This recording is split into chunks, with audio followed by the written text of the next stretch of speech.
Ces mots que j'ai entendus dans cette chambre d'hôpital ont glacé mon sang. Je ne savais pas encore que la vérité peut être plus cruelle qu'un mensonge, que l'amour maternel peut devenir un fardeau, que parfois, ceux que nous mettons au monde peuvent nous trahir avec un sourire. Ce soir-là, j'ai compris qu'un voyage à Nice pouvait cacher bien plus qu'une simple escapade romantique. Je m'appelle Ilenia d'Aubefort, j'ai 61 ans.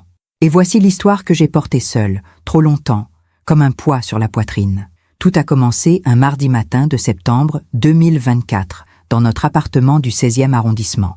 Le soleil entrait par les hautes fenêtres du salon, éclairant les moulures anciennes que mon défunt mari aimait tant. J'étais en train de préparer du thé lorsque mon fils Sylvestre est arrivé avec Odélia, sa femme. Sylvestre a 36 ans, mon unique enfant. Celui pour qui j'aurais donné ma vie sans hésiter.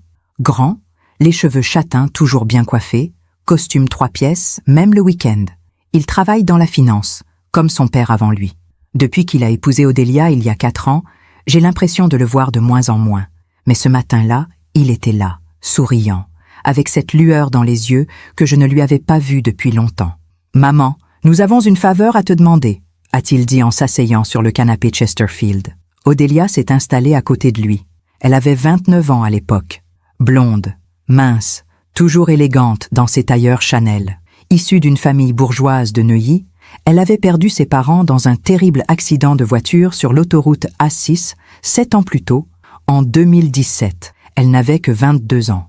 Depuis, elle vivait avec sa grand-mère maternelle, Madame Beaumont, dans un hôtel particulier près du Trocadéro. Une femme de 83 ans, discrète, distinguée, que j'avais rencontrée 2 ou 3 fois lors de dîners formels. C'est à propos de grand-mère, a commencé Odélia, les yeux soudain humides. Elle a fait un accident vasculaire cérébral il y a 5 semaines. Un dérame. Elle est à l'hôpital américain de Neuilly, dans le service de neurologie. Elle est dans le coma. J'ai posé ma tasse. Mon cœur s'est serré. Je connaissais cette douleur d'avoir quelqu'un qu'on aime prisonnier d'un corps immobile. « Je suis désolée, ma chérie », ai-je murmuré. Sylvestre a pris la main d'Odélia et a poursuivi. « Nous avons réservé un voyage à Nice. 5 jours. Nous en avons vraiment besoin, maman. » Odélia est épuisée. Elle passe toutes ses journées à l'hôpital, à parler à grand-mère, même si les médecins disent qu'elle ne peut plus nous entendre. « Nous partons vendredi matin », a ajouté Odélia en essuyant une larme qui coulait sur sa joue. « Mais je ne peux pas la laisser seule. L'infirmière de nuit est gentille, mais j'ai besoin de savoir que quelqu'un de confiance est là.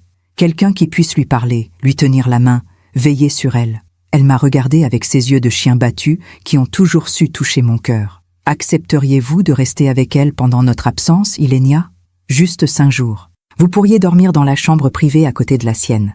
L'hôpital a tout prévu. Comment refuser ?» Sylvestre me regardait avec cette expression que je connaissais depuis l'enfance. Celle qui disait « Maman, j'ai besoin de toi. » Et puis, au fond, je me sentais seule depuis la mort de mon mari, 3 ans plus tôt. Occuper mes journées à veiller sur une vieille dame dans le coma, c'était peut-être une façon de me rendre utile. « Bien sûr, ma chérie, » ai-je répondu en prenant la main d'Odélia. « Je serai là.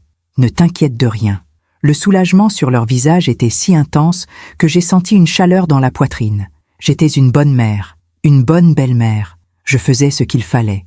Le vendredi matin, Sylvestre et Odélia sont passés me chercher en Uber. Nous avons traversé Paris sous un ciel gris. Odélia parlait sans cesse, nerveuse, me donnant des instructions précises. Grand-mère a une perfusion pour l'hydratation. Les infirmières changent la poche toutes les 12 heures. Elle a aussi des médicaments pour la tension et pour éviter les caillots. Ne touchez à rien, bien sûr, mais parlez-lui. Lisez-lui les journaux. Tenez sa main. Les médecins disent que même dans le coma, certains patients entendent tout. Je m'occuperai d'elle comme si c'était ma propre mère, ai-je promis. L'hôpital américain de Neuilly est un établissement privé, luxueux, avec des couloirs qui sentent le propre et des plantes vertes partout. Nous avons pris l'ascenseur jusqu'au 3e étage. Chambre 317. Une chambre spacieuse, lumineuse, avec vue sur un petit jardin intérieur. Dans le lit médicalisé, Madame Beaumont dormait. Ou plutôt, semblait dormir. Elle avait les cheveux blancs tirés en arrière, le visage émacié, mais encore noble. Ses mains reposaient sur le drap blanc, fines comme des branches d'hiver. Des tuyaux partirent de son bras, reliés à des machines qui bipaient doucement. Odélia s'est approchée, a embrassé son front avec une tendresse qui m'a touchée. « Grand-mère, c'est moi. Je pars quelques jours, mais Ilenia va rester avec toi. Elle est gentille, tu verras. Je reviens mercredi. Je t'aime. » Puis elle s'est tournée vers moi, les yeux rouges. « Merci, Ilenia. Vous ne savez pas ce que cela représente pour moi. » Sylvestre m'a embrassé sur les 2 joues. « Merci, maman. On t'appelle ce soir. » Ils sont partis ensemble, main dans la main, leurs valises roulant derrière eux. J'ai entendu leurs pas s'éloigner dans le couloir, puis le bruit de l'ascenseur. J'étais seule avec Madame Beaumont. Je me suis assise sur la chaise en velours près du lit. J'ai pris sa main. Elle était froide, inerte. J'ai commencé à lui parler doucement, comme on parle à un enfant endormi. « Bonjour, Madame Beaumont. Je suis Ilenia, la mère de Sylvestre. Nous nous sommes croisés quelquefois. Vous vous souvenez peut-être. Je vais rester avec vous pendant quelques jours. Vous n'êtes pas seul. Rien. Aucun mouvement, aucun signe. Juste le bip régulier du moniteur cardiaque et le souffle discret de la perfusion. » Les heures ont passé lentement.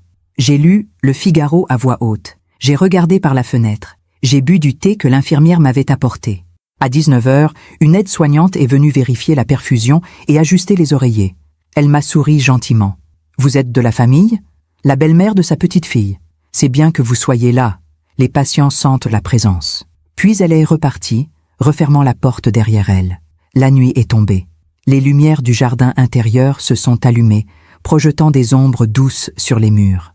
J'ai regardé Madame Beaumont, immobile, prisonnière de son propre corps, et soudain, j'ai ressenti une tristesse immense. Cette femme avait été belle, sans doute. Elle avait vécu, aimé, élevé une fille, perdu cette fille dans un accident tragique. Et maintenant, elle finissait ses jours dans un lit d'hôpital, loin de tout. Vers 22h, je suis allée dans la petite chambre attenante, celle qu'on m'avait préparée. Un lit simple, une armoire, une salle de bain. J'ai enfilé ma chemise de nuit, je me suis glissée sous les draps. Mais je n'arrivais pas à dormir. Quelque chose me dérangeait. Une impression étrange, diffuse, que je n'arrivais pas à nommer. Je me suis levée vers minuit.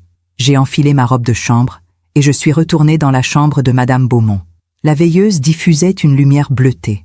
J'ai approché du lit, j'ai regardé son visage. Et c'est là que j'ai remarqué quelque chose d'étrange. Ses paupières bougeaient, légèrement, comme si, sous la surface, ses yeux suivaient quelque chose. Un rêve, peut-être, ou autre chose. Je me suis rassise, j'ai pris sa main, et j'ai murmuré, sans vraiment savoir pourquoi, « Si vous m'entendez, Madame Beaumont, serrez ma main. » Rien. J'ai attendu. 1 minute, 2, 3. Et puis, si faiblement que j'ai cru l'imaginer, j'ai senti une pression, infime, à peine perceptible, mais réelle. Mon cœur a bondi dans ma poitrine. Madame Beaumont, les paupières ont frémi encore. Et cette fois, j'en étais certaine. Ce n'était pas mon imagination. J'ai regardé autour de moi. Personne. Le couloir était vide, silencieux. Les infirmières faisaient leur ronde dans un autre service. J'étais seule avec elles. J'ai approché mon visage du sien et j'ai chuchoté « Vous m'entendez, n'est-ce pas ?» Un silence, long, pesant. Et puis, dans un souffle à peine audible, elle a murmuré « Oui, parfois on fait confiance à ceux qui ne la méritent pas. Et vous, avez-vous déjà été déçu par quelqu'un que vous aimiez ? Racontez-moi votre histoire dans les commentaires, j'aimerais vous lire. » Ce mot, « oui », est resté suspendu dans l'air comme une prière interdite. J'ai reculé d'un pas, la main tremblante, le cœur battant si fort que j'avais peur qu'il explose. Madame Beaumont venait de parler.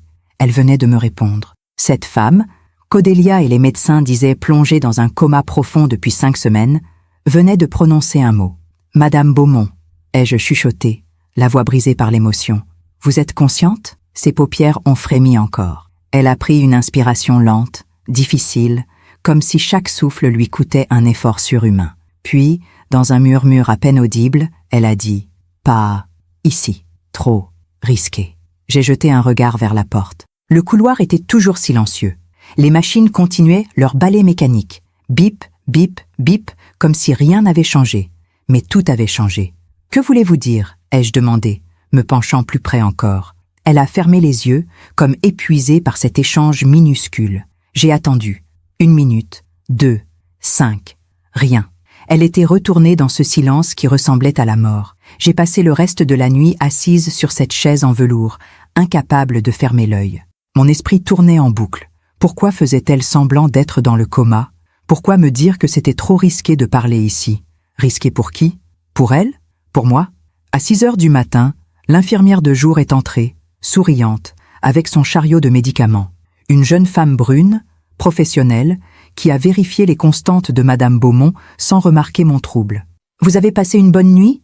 m'a-t-elle demandé en notant quelque chose sur une tablette électronique. « Oui, merci », ai-je menti. « Elle est stable, c'est déjà ça. » Après 5 semaines, certains patients commencent à montrer des signes d'amélioration. D'autres, elle n'a pas terminé sa phrase, mais le message était clair. Quand elle est repartie, je me suis approchée du lit. J'ai pris la main de Madame Beaumont et j'ai murmuré « Je sais que vous m'entendez. Quand vous serez prête à me parler, je serai là. » Aucune réponse. Mais j'avais vu ses doigts frémir imperceptiblement. Les heures qui ont suivi ont été étranges, irréelles. Je suis restée dans cette chambre, lisant le journal, regardant par la fenêtre, attendant un signe. Vers midi, j'ai reçu un appel de Sylvestre. « Maman, comment ça se passe ?» Sa voix était détendue, joyeuse même.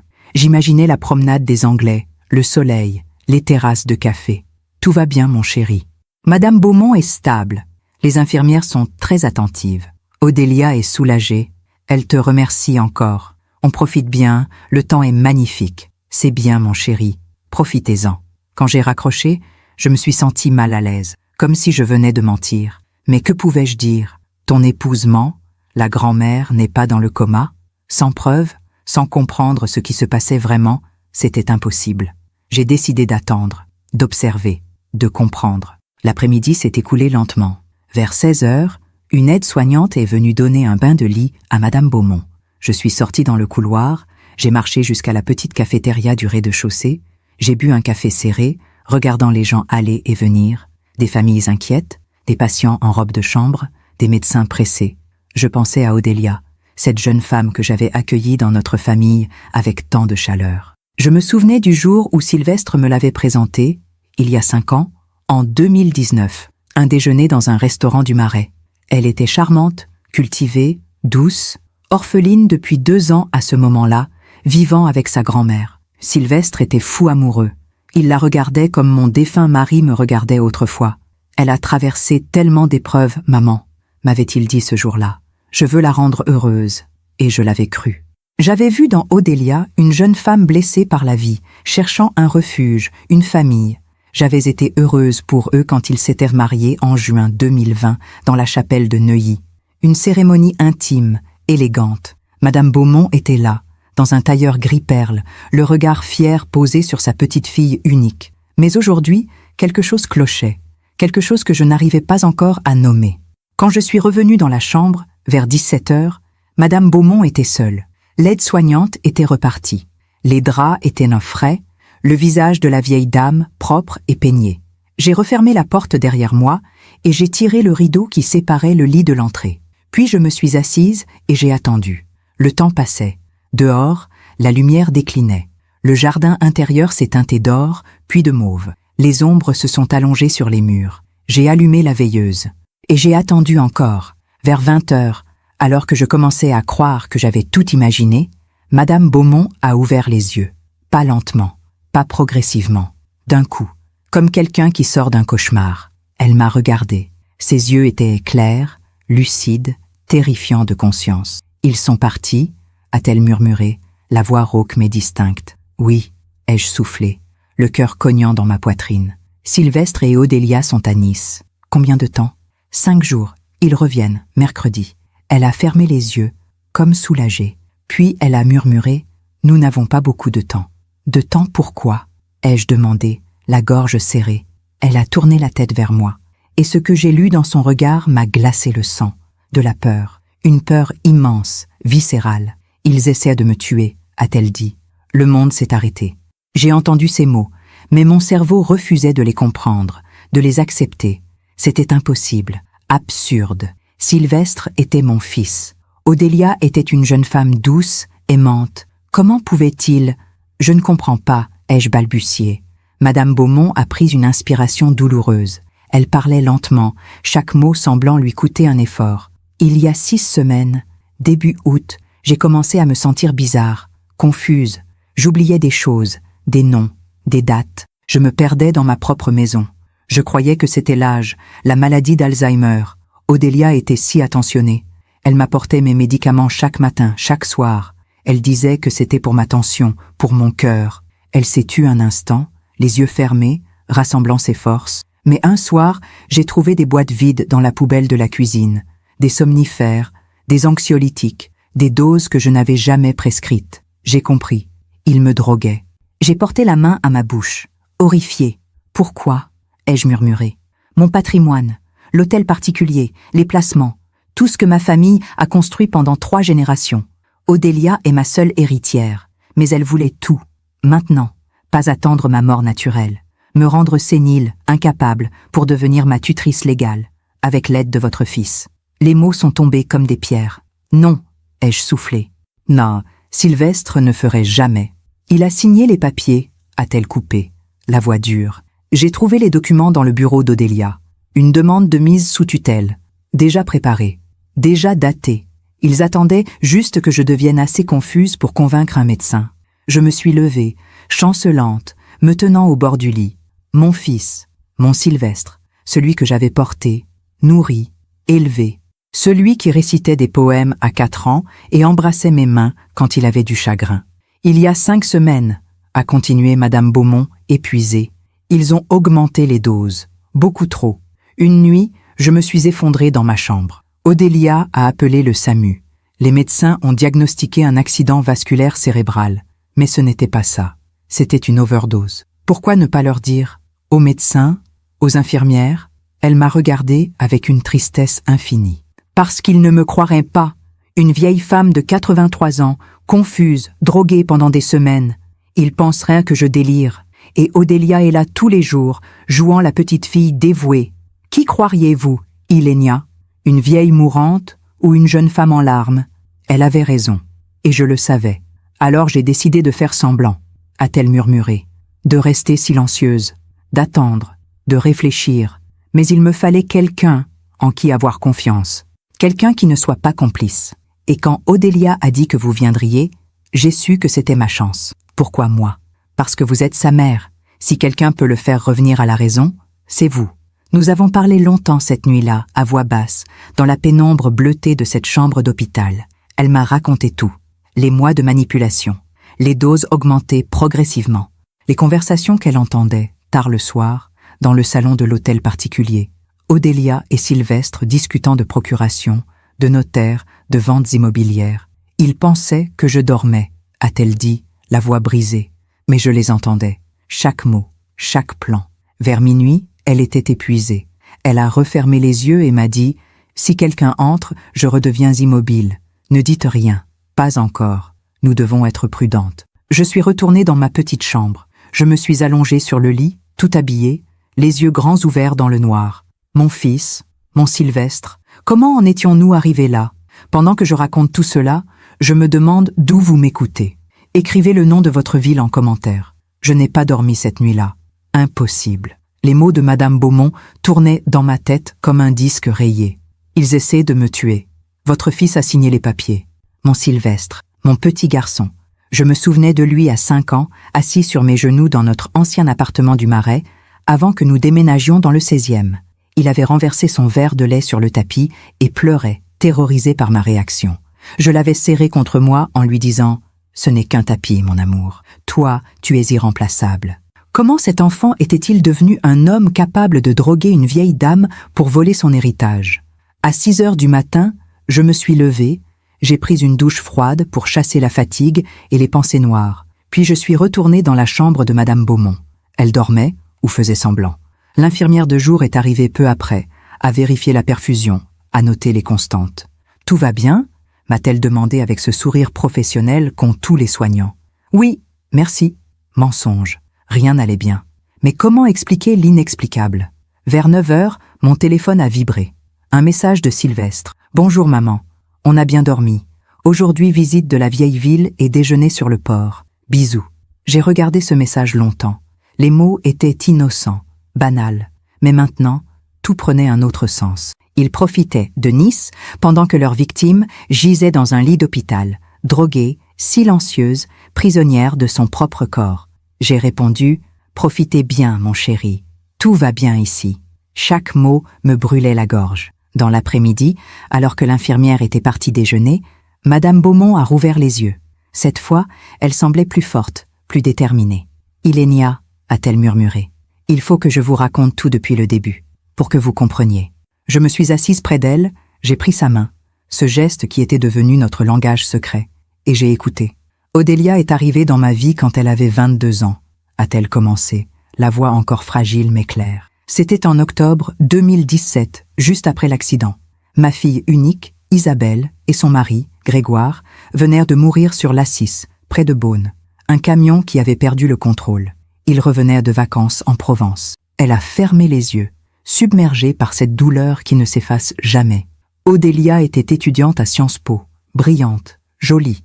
Elle vivait dans un petit studio du 5e arrondissement. Quand on lui a annoncé la nouvelle, elle s'est effondrée. J'ai décidé de la prendre chez moi.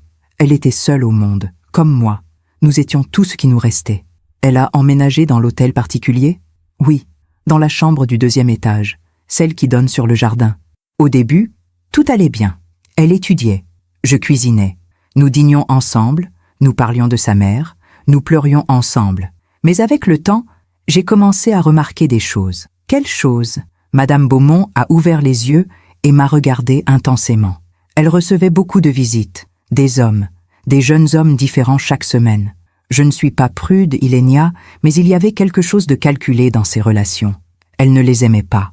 Elle les étudiait, comme un joueur d'échecs étudie un échiquier. Et puis Sylvestre est arrivé? Oui, en avril 2019. Elle l'a rencontré lors d'un gala de charité organisé par Sciences Po. Elle est rentrée ce soir-là avec des étoiles dans les yeux. Grand-mère, j'ai rencontré quelqu'un de bien. C'est ce qu'elle m'a dit. J'ai senti mon cœur se serrer. Je me souvenais de ce printemps-là. Sylvestre était revenu d'un dîner professionnel, distrait, souriant. J'ai rencontré quelqu'un, maman. 2 semaines plus tard, il me la présentait. Au début, j'étais heureuse pour elle, a poursuivi Madame Beaumont. Sylvestre semblait gentil, bien élevé, stable. Exactement ce dont elle avait besoin. Ils se sont mariés rapidement, en juin 2020. Une petite cérémonie. Vous étiez là, vous vous souvenez? Oui. Comment aurais-je pu oublier? Mon fils en costume crème, Odélia en robe de soie ivoire, le soleil traversant les vitraux de la chapelle. Après le mariage, ils ont continué à vivre chez moi, a dit Madame Beaumont, la voix plus dure maintenant. Odélia disait qu'elle voulait rester près de moi, que je ne devais pas vivre seule. Mais maintenant, je comprends. Elle voulait me surveiller, me contrôler. Quand les choses ont-elles changé? Il y a 1 an environ. En septembre 2023, j'ai surpris une conversation entre Odélia et Sylvestre dans le bureau du rez-de-chaussée. La porte était entr'ouverte. Je passais dans le couloir. J'ai entendu Sylvestre dire « Elle a 82 ans. Combien de temps encore ?» Et Odélia a répondu « Trop longtemps. Nous devons accélérer. » Mon sang s'est glacé. J'aurais dû réagir immédiatement, a murmuré Madame Beaumont, les yeux humides. Mais je ne voulais pas y croire. Je me suis dit que j'avais mal compris, que c'était l'âge qui me rendait parano. Alors j'ai continué à vivre comme si de rien n'était. Et c'est là qu'ils ont commencé à vous droguer. Oui, progressivement. En janvier 2024, Odélia a insisté pour que je consulte un nouveau médecin. Pour votre tension, grand-mère, c'est important à votre âge. Le médecin m'a prescrit des médicaments.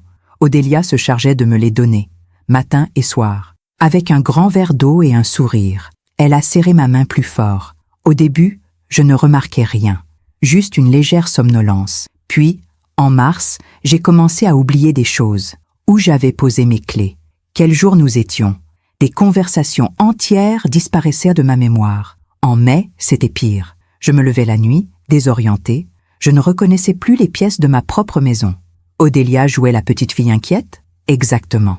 Devant moi, elle était douce, compatissante. « Grand-mère, vous devriez vous reposer davantage. Laissez-moi m'occuper de tout. » Mais je la voyais chuchoter avec Sylvestre. Je les entendais parler de notaires, de procurations, de fenêtres d'opportunités. J'ai fermé les yeux, submergée par la honte. Comment n'avais-je rien vu? Comment n'avais-je rien senti? En juillet, a continué Madame Beaumont, j'ai trouvé les boîtes vides. Lorazépam, zolpidem, diazépam, des anxiolytiques et somnifères à haute dose, cachés au fond de la poubelle de la cuisine, sous des épluchures. J'ai compris qu'ils essayèrent de me rendre folle, légalement folle, pour me placer sous tutelle. Vous aviez des preuves? Non, j'ai cherché partout. Mais Odélia était prudente. Elle gardait les documents importants dans un coffre, au 1er étage, dont elle seule avait la clé. Et l'overdose? Madame Beaumont a pris une longue inspiration, comme si ce souvenir lui coûtait particulièrement. C'était le 23 août, un vendredi soir. Nous avions dîné tous les trois, Odélia, Sylvestre et moi. Du saumon grillé, je crois. Après le repas, Odélia m'a apporté mes médicaments comme d'habitude. Mais cette fois, il y en avait plus, beaucoup plus. Elle m'a dit « Le médecin a augmenté la dose, grand-mère. C'est pour votre bien. » Elle a fermé les yeux, revivant la scène. J'ai avalé les comprimés. Qu'aurais-je pu faire d'autre? Refuser aurait éveillé leurs soupçons. Je suis montée me coucher. Vers 23 heures, j'ai commencé à me sentir bizarre. Mon cœur battait trop vite, puis trop lentement. La pièce tournait. Je suis allée dans la salle de bain, j'ai vomi. J'ai essayé de crier, mais aucun son ne sortait. Je suis tombée. Et ils ont appelé le SAMU? Oui, mais pas immédiatement. J'étais consciente, allongée sur le carrelage froid. J'entendais tout. Odélia est montée 10 minutes plus tard. Elle a ouvert la porte, m'a regardée, puis je l'ai entendue redescendre. Elle a dit à Sylvestre, « Elle est tombée. Ça a marché. Mon Dieu. » Puis elle a attendu encore 20 minutes, a murmuré Madame Beaumont, la voix brisée. 20 minutes pendant lesquelles je gisais là, incapable de bouger, sentant mon corps s'éteindre. Puis elle a appelé le 15. Elle pleurait au téléphone. « Ma grand-mère, elle ne respire plus. Venez vite !» Une actrice parfaite. Les larmes coulaient sur mes joues. Je ne pouvais plus les retenir. À l'hôpital, les médecins ont diagnostiqué un accident vasculaire cérébral ischémique, a continué Madame Beaumont. Mais moi, je savais que c'était une overdose, sauf que je ne pouvais plus parler. Mon corps ne répondait plus. Alors j'ai décidé de me taire complètement, de faire semblant d'être dans le coma, de gagner du temps. Gagner du temps pourquoi? Elle m'a regardé avec des yeux d'acier, pour survivre et pour trouver quelqu'un qui me croirait, quelqu'un comme vous. Nous sommes restées silencieuses un long moment. Dehors, la nuit tombait à nouveau sur Paris. Les lumières du jardin intérieur s'allumaient une à une. « Qu'attendez-vous de moi ?»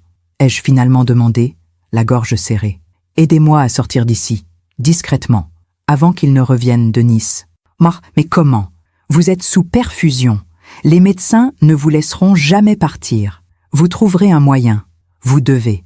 Parce que si Odélia et Sylvestre reviennent et découvrent que je suis consciente, ils finiront ce qu'ils ont commencé. Cette nuit-là, je n'ai pas dormi non plus.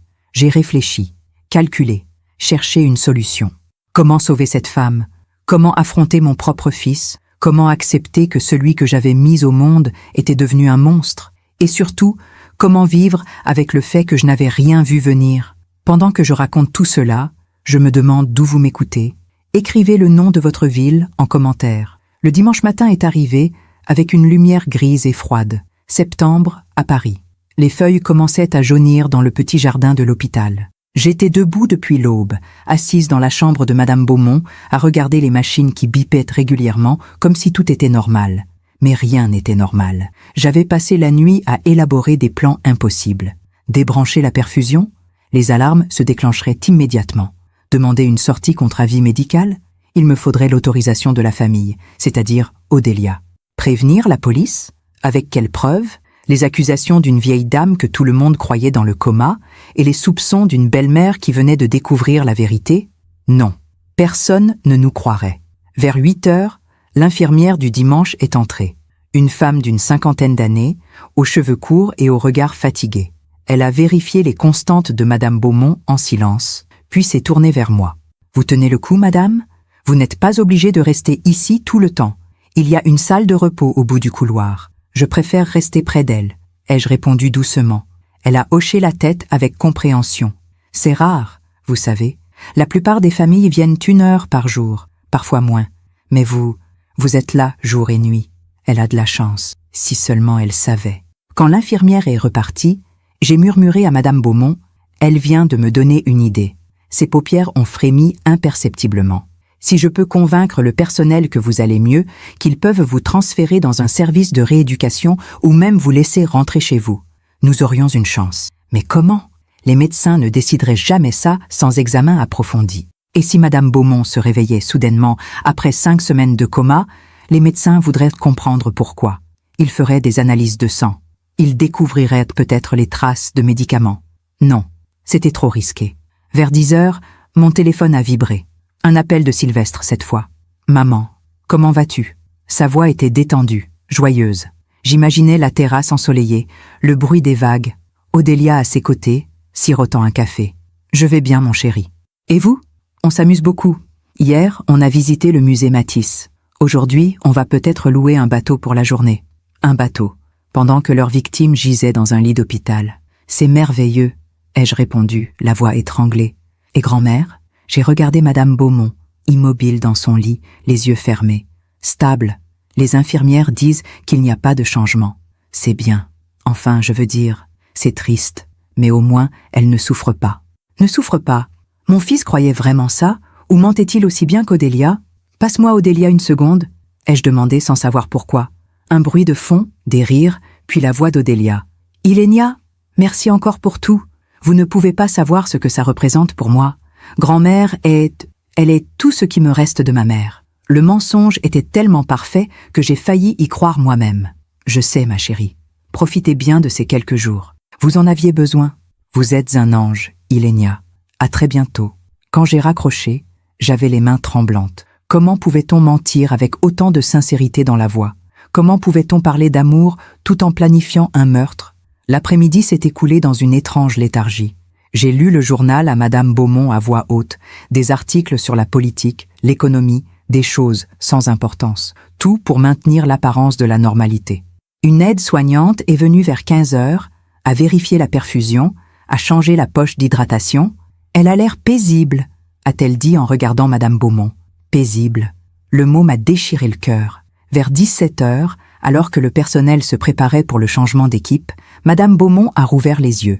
Cette fois, il y avait une lueur différente dans son regard, une détermination nouvelle. « Ilénia », a-t-elle murmuré. « J'ai une idée. » Je me suis penchée vers elle. « Il y a quelqu'un qui peut nous aider. » « Qui ? Mon notaire, maître de l'Orme. Je le connais depuis 30 ans. Il a les originaux de tous mes documents, mon testament, mes procurations. Si je peux le joindre, lui expliquer, il pourra bloquer toute tentative de mise sous tutelle. Mais comment le contacter? Odélia surveille sûrement votre téléphone, vos emails.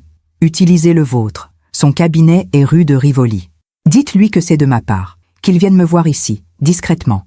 Avant mercredi, j'ai sorti mon téléphone, j'ai cherché le cabinet de maître de l'Orme. Un site sobre, professionnel, notaire spécialisé en droit patrimonial et succession. Mais dimanche soir, le cabinet était fermé. Je l'appellerai demain matin, première heure, ai-je promis. Madame Beaumont a fermé les yeux, épuisée par cet effort. Merci, Ilénia. Vous êtes la seule personne en qui je peux avoir confiance. Ces mots m'ont brisé, parce que moi, j'avais échoué. J'avais échoué à élever un fils honnête. J'avais échoué à voir le monstre qu'il était devenu. Cette nuit-là, je suis restée éveillée dans ma petite chambre, assise sur le lit, fixant le plafond. Les souvenirs remontaient par vagues. Sylvestre enfant, jouant dans le jardin du Luxembourg. Sylvestre adolescent, renfermé après la mort de son père d'un cancer en 2015. Sylvestre adulte, ambitieux, toujours en costume, toujours pressé.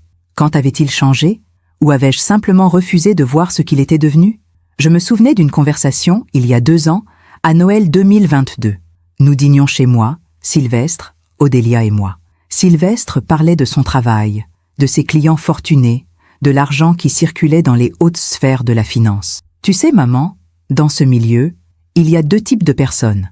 Ceux qui héritent de tout et ceux qui doivent tout construire. Moi, je dois tout construire. Mais tu as eu une belle éducation, une belle vie, avais-je répondu, vexée. Ce n'est pas assez, ce ne sera jamais assez. Odélia avait posé sa main sur la sienne. Nous aurons tout, mon amour. Un jour. À l'époque, je n'avais pas compris. Je croyais qu'ils parlaient de travailler dur, de réussir professionnellement. Mais maintenant, je comprenais. Ils parlèrent de l'héritage de Madame Beaumont, de l'hôtel particulier, des millions placés en banque. Ils parlaient de voler une vieille dame. Le lundi matin, à 9 heures précises, j'ai appelé le cabinet de maître de l'Orme. Une secrétaire à la voix neutre a décroché. « Cabinet de l'Orme, bonjour. »« Bonjour, je m'appelle Ilénia d'Aubefort. Je vous appelle de la part de Madame Élisabeth Beaumont. C'est urgent. » Un silence. « Madame Beaumont? Mais elle est dans le coma, oui. C'est justement pour ça que j'appelle. » Autre silence, plus long. « Je vais transférer votre appel à maître de l'Orme. Ne quittez pas. » Une attente interminable. Puis une voix grave, posée, celle d'un homme d'une 60aine d'années. Maître de l'Orme à l'appareil. « Que puis-je faire pour vous, Madame d'Aubefort ?» J'ai pris une grande inspiration et j'ai dit « Madame Beaumont n'est pas dans le coma. Elle est consciente et elle a besoin de vous, de toute urgence. » Le silence qui a suivi était assourdissant. « Je vous écoute », a-t-il finalement dit, la voix tendue. Je lui ai tout raconté. L'overdose, les médicaments, le plan de mise sous tutelle, les conversations entendues, la manipulation, Sylvestre et Odélia. Tout. Quand j'ai terminé, Maître Delorme a soupiré longuement. C'est grave, très grave. Si ce que vous dites est vrai, nous parlons d'une tentative d'homicide et d'escroquerie. Je sais. Mais sans preuve matérielle, c'est votre parole contre la leur. Madame Beaumont est-elle en état de témoigner? Elle est faible, mais consciente. Elle peut parler. Je viens cet après-midi, 15 heures, chambre 317. C'est bien ça? Oui. Merci, maître. Ne me remerciez pas encore. Nous avons beaucoup de travail devant nous. J'ai passé la matinée dans un état de tension extrême. Chaque bruit dans le couloir me faisait sursauter. Chaque fois que mon téléphone vibrait, je craignais que ce soit Sylvestre ou Odélia rentrant plus tôt que prévu. Vers midi, l'infirmière est venue avec le plateau repas de Madame Beaumont. Une soupe, un yaourt. Elle a posé le plateau sur la table roulante et m'a regardé avec curiosité. « Vous ne mangez pas, Madame d'Aubefort ?»« Je n'ai pas faim. » Elle a hoché la tête. « Le stress, je comprends.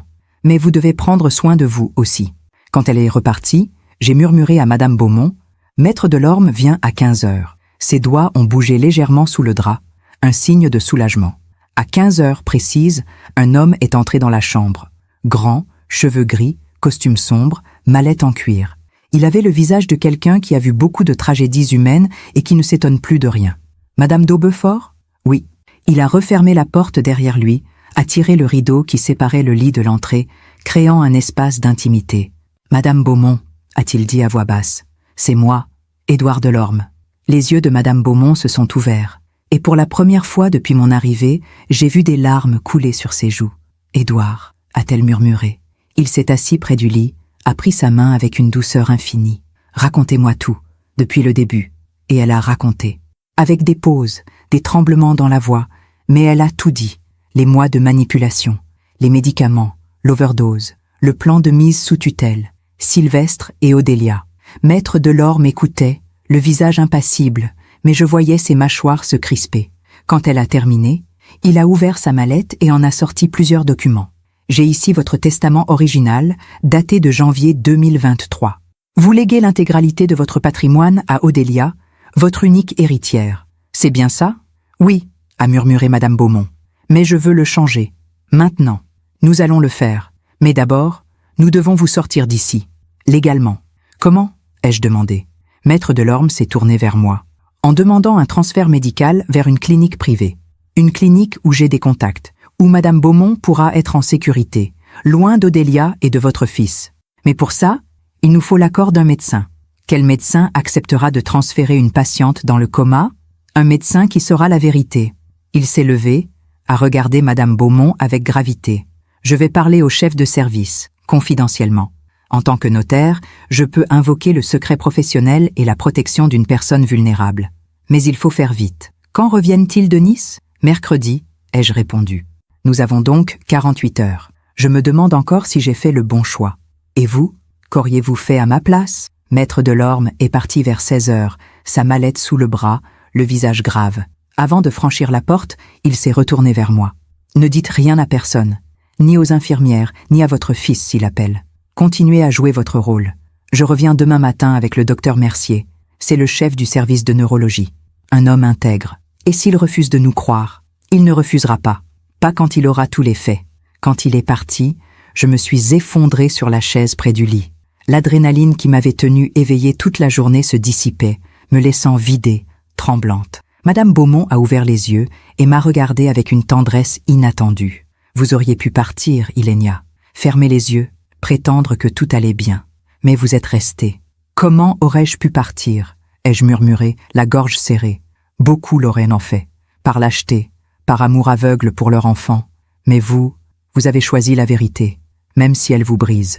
Les larmes que j'avais retenues pendant des jours ont enfin coulé, silencieuses, brûlantes. Il est mon fils, ai-je soufflé. Mon unique enfant. Je l'ai porté, je l'ai élevé, je lui ai appris ce qui était bien et mal. Où ai-je échoué? Madame Beaumont a serré ma main faiblement. Vous n'avez pas échoué. Parfois, les enfants choisissent leur propre chemin, un chemin que nous n'aurions jamais imaginé pour eux. La nuit est tombée lentement sur Paris. Les lumières du jardin intérieur se sont allumées. J'ai commandé un plateau repas que je n'ai pas touché. Mon téléphone est resté silencieux. Aucun appel de Sylvestre, aucun message d'Odélia. Ils profitèrent de leur dernière journée à Nice, inconscients que tout était en train de s'écrouler. Vers 22 heures, alors que je m'apprêtais à aller me coucher, Madame Beaumont a murmuré « Ilénia, il y a quelque chose que vous devez savoir. » Je me suis rassise près d'elle. Quoi? Le coffre, au premier étage de l'hôtel particulier. Odélia y garde tous les documents compromettants, les fausses ordonnances, les papiers de mise sous tutelle, tout. Vous connaissez la combinaison? Elle a secoué la tête faiblement. Non, elle l'a changée il y a 6 mois. Mais je sais où elle cache le code. Où? Dans son agenda. Un petit carnet en cuir marron qu'elle garde toujours dans son sac à main. Elle note tout dedans. Rendez-vous, numéros importants, code. Elle croit que personne ne le regarde jamais. Mais moi, je l'ai vu. Vous voulez que j'aille chez vous? Non, pas maintenant. Trop risqué. Odélia a peut-être laissé quelqu'un surveiller la maison pendant leur absence. Une femme de ménage, un voisin. Attendons d'abord le transfert. Ensuite, nous verrons. J'ai hoché la tête, même si l'idée de devoir un jour entrer dans cette maison, fouiller dans les affaires d'Odélia, me terrifiait. Le mardi matin est arrivé avec une lumière pâle et froide. Septembre touchait à sa fin. Bientôt octobre. Bientôt l'automne véritable. À 9 heures précises, Maître Delorme est revenu, accompagné d'un homme d'une 50aine d'années, aux cheveux poivre et sel, aux lunettes fines. Il portait une blouse blanche sur un costume impeccable. Docteur Olivier Mercier, s'est-il présenté en me serrant la main, chef du service de neurologie. Il avait une voix calme, posée, le genre de voix qui rassure immédiatement. Maître Delorme m'a expliqué la situation. Je dois vous dire que c'est inhabituel. Je comprends, ai-je murmuré. Il s'est approché du lit, a regardé Madame Beaumont longuement. Puis il a dit, d'une voix douce, « Madame Beaumont, je suis le docteur Mercier. Si vous m'entendez, ouvrez les yeux. » Un silence. Long, pesant. Puis, lentement, Madame Beaumont a ouvert les yeux. Le docteur Mercier a eu un mouvement de recul imperceptible. Il a regardé Maître Delorme, puis moi, puis à nouveau Madame Beaumont. « Depuis combien de temps êtes-vous consciente ?» a-t-il demandé. « Depuis le début », a murmuré Madame Beaumont, la voix rauque. « Depuis le 23 août, 5 semaines. Vous avez fait semblant d'être dans le coma pendant 5 semaines. »« Oui. Pourquoi ?» Et elle a raconté. Pour la 3e fois. Mais cette fois, devant un médecin qui prenait des notes, qui hochait la tête, qui posait des questions précises. Les médicaments que votre petite fille vous donnait, vous vous souvenez des noms? Lorazépam, Zolpidem, Diazépam. À quelle dose? Je ne sais pas. Mais beaucoup, trop. Le docteur Mercier a sorti son téléphone, a tapé quelque chose rapidement. Ces 3 médicaments combinés, à haute dose, peuvent provoquer une sédation profonde, une confusion mentale et, dans certains cas, une défaillance respiratoire ou cardiaque. Vous auriez pu mourir. Je sais, a murmuré Madame Beaumont. Le docteur a refermé son téléphone, s'est assis sur la chaise, a retiré ses lunettes et les a nettoyées lentement, un geste qui trahissait son trouble. Madame Beaumont, j'ai étudié vos analyses sanguines réalisées à votre arrivée aux urgences le 23 août. À l'époque, nous avons diagnostiqué un AVC ischémique. Mais maintenant que vous me dites ça, je vais demander une analyse toxicologique complète des échantillons conservés. Si nous trouvons des traces de ces benzodiazépines à des niveaux anormalement élevés, ce sera une preuve. Combien de temps pour les résultats? A demandé Maître Delorme. 48 heures. Peut-être moins si je mets la pression. Nous n'avons pas 48 heures, ai-je dit, la voix tremblante. Odélia et Sylvestre rentrent demain. Mercredi. Le docteur Mercier a remis ses lunettes et m'a regardé gravement. Dans ce cas, nous allons accélérer les choses. Je vais demander un transfert immédiat vers la clinique Sainte-Anne, dans le 15e arrondissement. C'est un établissement privé, sécurisé. Madame Beaumont y sera en sécurité. Mais comment justifier le transfert? Ai-je demandé. Les infirmières, l'administration, tout le monde croit qu'elle est dans le coma. Je vais écrire dans le dossier médical qu'elle montre des signes d'amélioration neurologique minimes mais encourageants et qu'un transfert vers un service spécialisé en rééducation est recommandé. Personne ne posera de questions. Maître Delorme a hoché la tête. Parfait. Et pendant ce temps, Je vais préparer les documents nécessaires pour modifier le testament de Madame Beaumont et bloquer toute procédure de mise sous tutelle. Quand pouvons-nous partir ? A demandé Madame Beaumont, la voix pleine d'espoir. Cet après-midi, 16 heures, une ambulance privée viendra la chercher. Les heures qui ont suivi ont été les plus longues de ma vie. J'ai fait les 100 pas dans la chambre, incapable de rester assise. Madame Beaumont, elle, gardait les yeux fermés, économisant ses forces pour ce qui allait venir. Vers 13 heures, mon téléphone a vibré.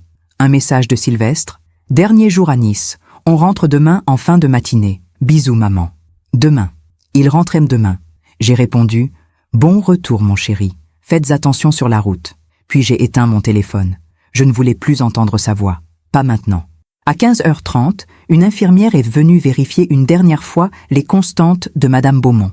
Elle a souri en voyant les chiffres sur le moniteur. Son rythme cardiaque est meilleur aujourd'hui. C'est bon signe. Oui, ai-je murmuré.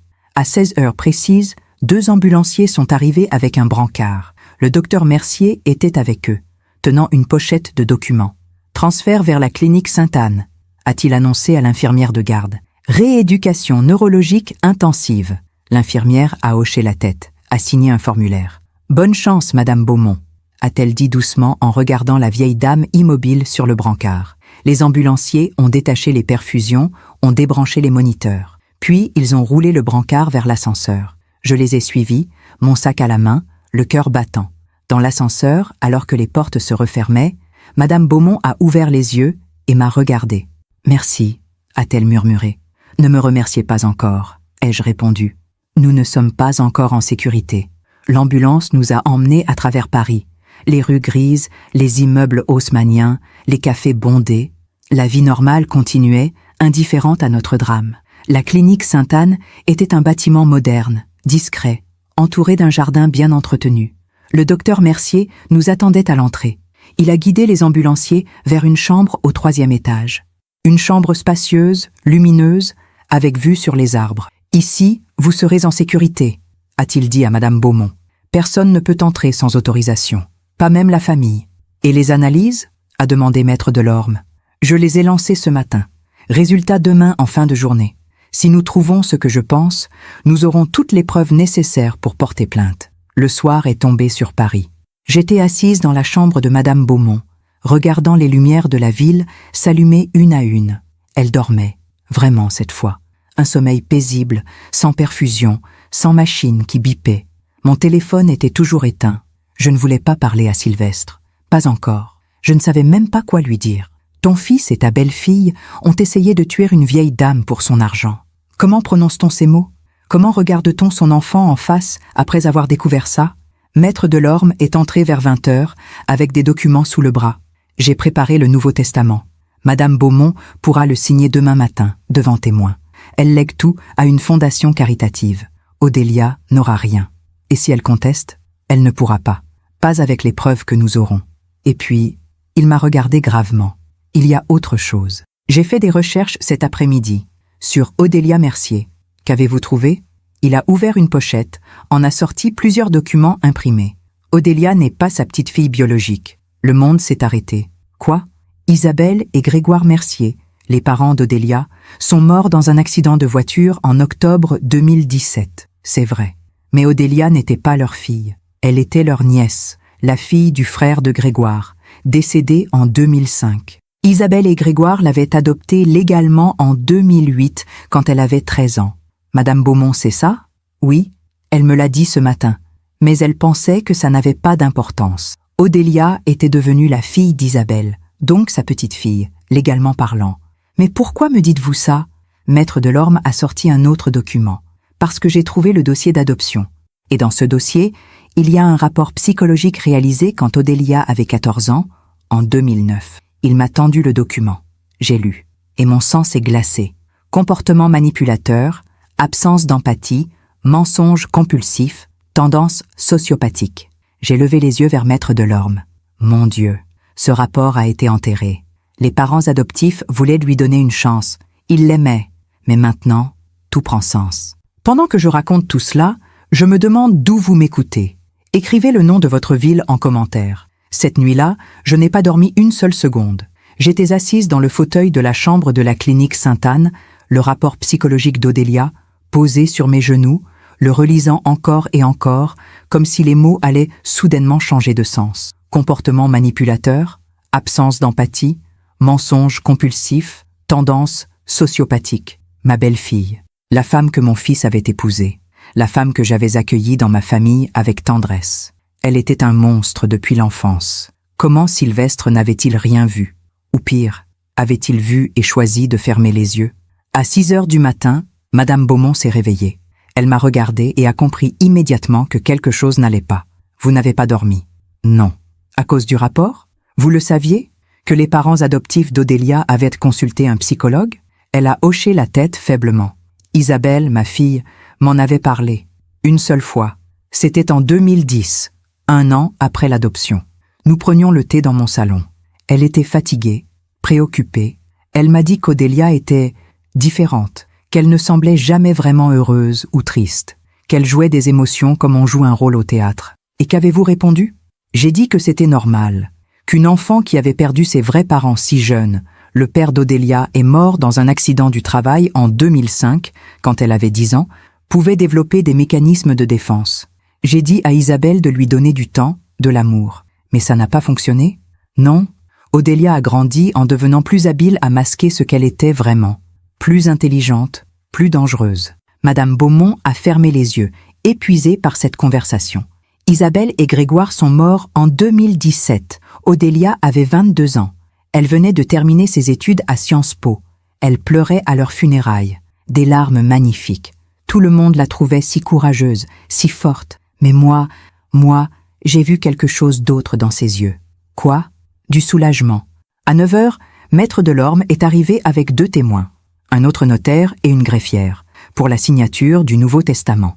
Madame Beaumont s'est assise dans son lit, a pris le stylo d'une main tremblante et a signé. Je lègue l'intégralité de mon patrimoine, l'hôtel particulier, les comptes bancaires, les placements, à la Fondation de France pour aider les personnes âgées vulnérables. Odélia n'hériterait de rien, plus rien. C'est fait, a dit Maître Delorme en rangeant les documents dans sa mallette. Même si elle essaie de contester, ce testament est inattaquable. Et les analyses toxicologiques? Ai-je demandé. Le docteur Mercier m'a appelé ce matin. Les résultats arrivent cet après-midi. Vers 11 heures, j'ai rallumé mon téléphone. Immédiatement, il a vibré avec une série de messages de Sylvestre. « Maman, on est en route. On arrive vers 13 heures.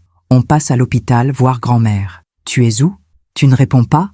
Mon cœur s'est mis à battre trop vite. Ils allaient arriver à l'hôpital américain de Neuilly et découvrir que Madame Beaumont n'était plus là, que j'avais disparu aussi. J'ai regardé Maître Delorme, paniqué. Ils arrivent à Paris, dans 2 heures. Laissez-les venir à l'hôpital. Laissez-les découvrir que leur victime a disparu. Pendant ce temps, nous aurons les preuves. Et s'ils devinent où nous sommes? Ils ne devineront pas. Personne ne sait que Madame Beaumont est ici, sauf le docteur Mercier, vous et moi. Mais j'avais peur, une peur viscérale, parce que je connaissais Odélia maintenant. Je savais de quoi elle était capable. À 13h30, mon téléphone a sonné. Sylvestre. J'ai hésité, puis j'ai décroché. « Maman, où es-tu? On est à l'hôpital et ils nous disent que grand-mère a été transférée. Pourquoi tu ne m'as rien dit ?» Sa voix était affolée, presque hystérique. Mais était-ce de l'inquiétude sincère ou du calcul? Calme-toi, Sylvestre. Le médecin a décidé de la transférer vers un service spécialisé. Elle montrait des signes d'amélioration. C'est une bonne nouvelle. Quel service? Quel hôpital? Je ne me souviens plus du nom. Une clinique dans le 15e, je crois. Le docteur m'a tout expliqué, mais j'étais tellement soulagée que je n'ai pas retenu tous les détails. Mensonge. Je mentais à mon fils. Mais pour protéger une innocente. « Maman, c'est important. Odélia est dans tous ses états. On doit savoir où est grand-mère. » En arrière-plan, j'ai entendu la voix d'Odélia, aiguë, presque criarde. « Demande-lui où elle est. Dis-lui qu'on a le droit de savoir. » Sylvestre, écoute-moi. Le docteur Mercier, le chef de service, a tout organisé. Appelle-le. Il te donnera tous les détails. Je suis fatiguée, j'ai besoin de rentrer chez moi me reposer. Tu rentres où? À ton appartement? Oui. On vient te voir ce soir. Il faut qu'on parle. D'accord, mon chéri. J'ai raccroché, les mains tremblantes. Maître Delorme me regardait gravement. Vous mentez très mal, Ilénia. Je sais. Si votre fils et Odélia sont aussi intelligents que je le pense, ils vont comprendre que quelque chose ne va pas. Ils vont chercher. Que dois-je faire? Rentrez chez vous. Agissez normalement. Quand ils viendront ce soir, ne leur dites rien. Faites comme si tout allait bien. Demain, nous aurons les preuves. Et nous irons à la police. Je suis rentré chez moi vers 15 heures. Mon appartement du 16e arrondissement me semblait étrange. Comme si je n'y avais pas mis les pieds depuis des années, alors que je n'étais parti que 5 jours. 5 jours. 5 jours pendant lesquels ma vie entière avait basculé. J'ai pris une douche, je me suis changée, j'ai préparé du thé. Puis je me suis assise dans mon salon, regardant les moulures du plafond, attendant. À 19 heures, la sonnette a retenti. Mon cœur a bondi dans ma poitrine. Je suis allée ouvrir. Sylvestre et Odélia se tenaient sur le palier. Mon fils avait l'air fatigué, les traits tirés. Odélia, elle, était impeccable. Cheveux blonds parfaitement coiffés, tailleur Chanel beige, sac à main en cuir marron, celui où elle cachait son agenda avec les codes secrets. « Maman », a dit Sylvestre en m'embrassant. On était tellement inquiets. « Entre, mon chéri. » Ils sont entrés.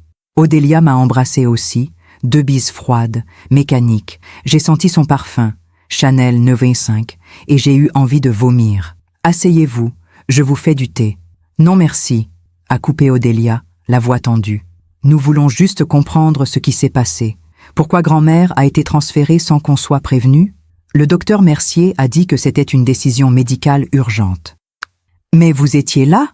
Vous auriez dû nous appeler ? » J'ai pensé que vous profitiez de vos vacances. Je ne voulais pas vous inquiéter. Sylvestre s'est assis sur le canapé, a passé une main dans ses cheveux. « Maman, on a appelé la clinique dont tu parlais. Il y a 3 cliniques dans le 15e. Aucune n'a de patiente nommée Elisabeth Beaumont. » Mon sang s'est glacé. Peut-être que le transfert n'est pas encore enregistré administrativement.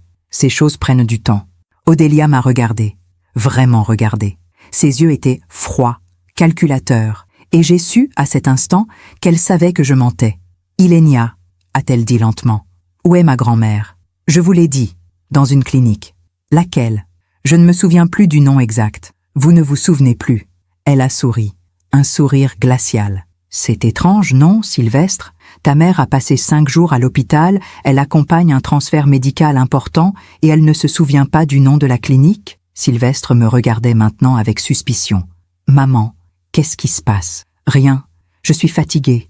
Ces derniers jours ont été épuisants. » Odélia s'est levée, a fait quelques pas dans le salon, a regardé par la fenêtre, puis elle s'est retournée vers moi. « Vous avez parlé avec elle, n'est-ce pas ? »« Quoi ? » ?»« Avec grand-mère. Elle vous a parlé. » « Comment pourrait-elle me parler ? Elle est dans le coma.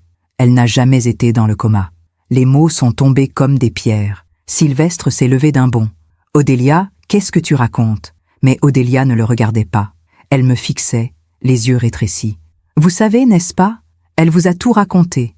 Les médicaments, le plan, tout. »« Je ne vois pas de quoi tu parles, » ai-je murmuré, la voix tremblante. « Menteur. » Sylvestre nous regardait, l'un et l'autre, complètement perdus. « Quelqu'un peut m'expliquer ce qui se passe ?» Odélia s'est tournée vers lui, le visage soudainement radouci, les yeux remplis de larmes, des larmes parfaites, sur commande. « Sylvestre, mon amour, je crois que ta mère a été manipulée par grand-mère. Tu sais qu'elle est confuse depuis des mois. Elle dit des choses qui n'ont aucun sens. Elle accuse les gens de vouloir lui faire du mal. C'est sa démence. »« Non, » ai-je dit, la voix plus forte maintenant, ce n'est pas de la démence, c'était toi, tu la droguais. » Le silence qui a suivi était assourdissant. Sylvestre me regardait comme si j'étais devenue folle. « Maman, qu'est-ce que tu racontes ? Demande à ta femme. Demande-lui ce qu'elle faisait avec les lorazépam, les zolpidem, les diazépam. » Odélia a éclaté en sanglots, des sanglots magnifiques, déchirants. « Je ne comprends pas. Pourquoi tu me détestes autant, Ilenia ? Qu'est-ce que je t'ai fait ? Tu as essayé de tuer une femme de 83 ans pour son argent. » Sylvestre s'est avancé vers moi, le visage rouge de colère. « Ça suffit. Tu vas trop loin. Odélia n'a rien fait de tel. Alors pourquoi aviez-vous préparé des documents de mise sous tutelle ? Pourquoi parliez-vous de procuration, de notaire, de fenêtre d'opportunité ?» Odélia a cessé de pleurer d'un coup. Son visage est redevenu froid, dur. « Qui vous a dit ça ? Madame Beaumont. Elle a tout entendu. Chaque mot, chaque plan. » Odélia a regardé Sylvestre. Un regard que je n'oublierai jamais. Un regard qui disait « Elle sait, il faut agir. » Et Sylvestre, mon fils, mon unique enfant, a hoché la tête. Je me demande encore si j'ai fait le bon choix. Et vous ? Qu'auriez-vous fait à ma place ? Ce hochement de tête de Sylvestre a tout changé. Mon fils, mon petit garçon. Celui que j'avais bercé pendant des nuits entières quand il faisait des cauchemars. Celui qui me récitait des poèmes de Victor Hugo à 7 ans. Celui qui pleurait dans mes bras quand son père est mort en 2015. Il venait de confirmer, par un simple mouvement de tête, qu'il était complice. « Sylvestre », ai-je murmuré, la voix brisée. « Dis-moi que ce n'est pas vrai. Dis-moi que tu n'as rien à voir avec tout ça. » Il a détourné le regard. Il ne pouvait pas me regarder en face. Odélia, elle, n'avait plus besoin de jouer. Le masque était tombé. Elle s'est assise sur le canapé, a croisé les jambes élégamment et m'a regardé avec un calme terrifiant. « Où est-elle » a-t-elle demandé, la voix plate, sans émotion. « Je ne vous le dirai pas. Vous allez nous le dire. Jamais. » Elle a souri. Un sourire qui m'a glacé le sang. « Vous savez, Ilenia, j'ai toujours trouvé admirable votre capacité à vous aveugler. Pendant 4 ans, vous avez cru que j'aimais votre fils, que j'étais une jeune femme blessée, cherchant une famille. Vous ne vous êtes jamais demandé pourquoi j'avais choisi Sylvestre, spécifiquement, parce que tu savais qu'il avait de l'ambition, qu'il voulait réussir, que l'argent comptait pour lui. Exactement. » Elle a regardé Sylvestre avec quelque chose qui ressemblait presque à de la tendresse. Sylvestre est prévisible. Il a des dettes que sa mère ne connaît pas. Des investissements ratés, des prêts qu'il ne peut pas rembourser. Il avait besoin d'argent. J'avais accès à de l'argent. C'était une évidence. Je me suis tournée vers mon fils. « C'est vrai? Tu as des dettes ?» Il a regardé ses chaussures comme un enfant pris en faute. « J'ai fait des mauvais placements en 2022. J'ai perdu beaucoup. J'ai emprunté pour compenser. Mais ça aurait dû fonctionner. Le marché aurait dû remonter. Combien? 300 000 €. J'ai porté la main à ma bouche, horrifiée. Mon Dieu, Sylvestre, pourquoi ne m'as-tu rien dit? Parce que tu n'as pas 300 000 €, maman. Papa ne nous a rien laissé, tu te souviens? Juste cet appartement et quelques économies. Pas de quoi rembourser mes créanciers. Alors tu as décidé de voler une vieille dame. Je n'ai rien volé. Il a levé la voix pour la première fois. Odélia allait hériter de toute façon. Nous avons juste accéléré les choses. Accélérer les choses? Tu appelles ça accélérer les choses? Tu as drogué une femme de 83 ans jusqu'à ce qu'elle perde la raison. Elle ne perdait rien. Elle dormait juste plus. Elle était confuse, c'est tout. Sylvestre, elle a failli mourir. L'overdose du 23 août aurait pu la tuer. Il a pâli. C'était un accident. Les doses étaient trop élevées, c'est vrai. Mais on ne voulait pas quoi? La tuer? Ma voix tremblait de rage et de chagrin. Mais c'est exactement ce que vous avez fait. Vous l'avez laissée agoniser sur le carrelage de sa salle de bain pendant 20 minutes avant d'appeler les secours. Odélia s'est levée, s'est approchée de moi. Vous ne comprenez pas. Les vieilles personnes comme elle sont un fardeau.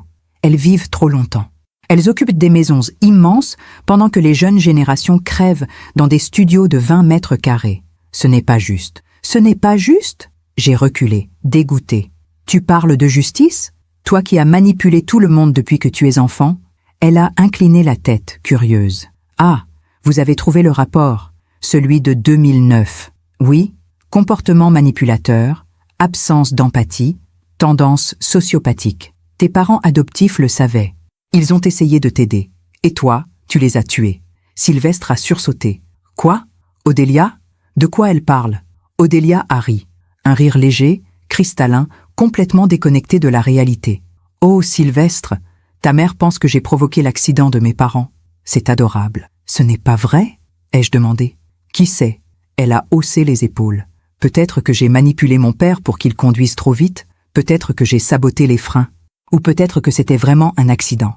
Le camion qui a perdu le contrôle, la malchance. Est-ce important? Tu es un monstre. Je suis réaliste. Le monde appartient à ceux qui osent prendre ce qu'ils veulent. Les autres ne sont que des obstacles. Elle s'est tournée vers Sylvestre. Où est le notaire maintenant? Delorme? Sylvestre a sorti son téléphone, a tapé rapidement. Son cabinet est rue de Rivoli. Appelle-le. Demande-lui où est grand-mère. Ushkis. Il ne me le dira pas, ai-je dit. Il sait tout. Maître Delorme à l'épreuve. Les documents de mise sous tutelle que vous aviez préparés. Les analyses toxicologiques qui arriveront demain et qui prouveront l'overdose. Odélia a cessé de sourire. Analyse toxicologique? Le docteur Mercier a gardé des échantillons sanguins du 23 août. Il les a fait analyser. Demain, nous saurons exactement quelle dose de benzodiazépine tu as donnée à Madame Beaumont. Et nous irons à la police. Pour la première fois, j'ai vu une fissure dans l'armure d'Odélia, une lueur de panique dans ses yeux. Non, ce n'est pas possible. Si. C'est fini, Odélia. Elle a regardé Sylvestre, fait quelque chose. Mais Sylvestre était figé, blanc comme un linge. Je ne peux pas. Si les analyses prouvent, nous irons en prison. Tu ne vas pas en prison, a crié Odélia. Nous sommes plus intelligents que ça. Elle a attrapé son sac à main, l'a ouvert, a fouillé à l'intérieur. J'ai vu l'agenda en cuir marron, les codes, les secrets. Il faut partir, a-t-elle dit rapidement. Ce soir, on prend l'argent liquide qu'on a, on va en Suisse. De là, on peut disparaître. Disparaître? Sylvestre la regardait comme si elle était devenue folle. Tu parles de fuir, mais ma vie est ici. Mon travail, ma mère.